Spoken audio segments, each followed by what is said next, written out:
Clutch weights in a nutshell.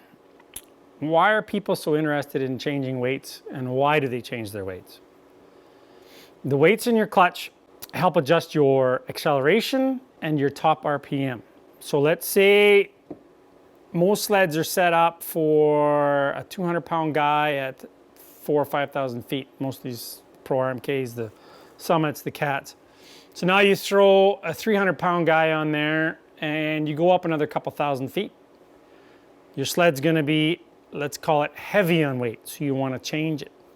You wanna put in a lighter weight, which will bring your RPMs up, which will give you more horsepower at that altitude.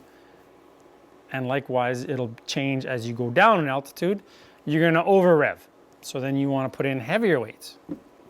Let's say you take the same sled you've been riding, you're a 200-pound guy, let's say with your gear on, and you throw a lighter rider on, 150 pounds. Well, that sled's gonna over rev just because of the weight. Most manufacturers set them up so they don't do that.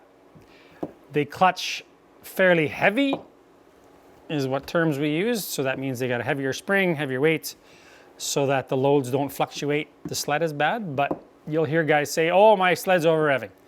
Then you got to change your weights. You got to put in a heavier weight, keep the same profile, just a little bit heavier weight. So then it'll accelerate the same, but it'll have different RPMs at your top RPM at wide open throttle.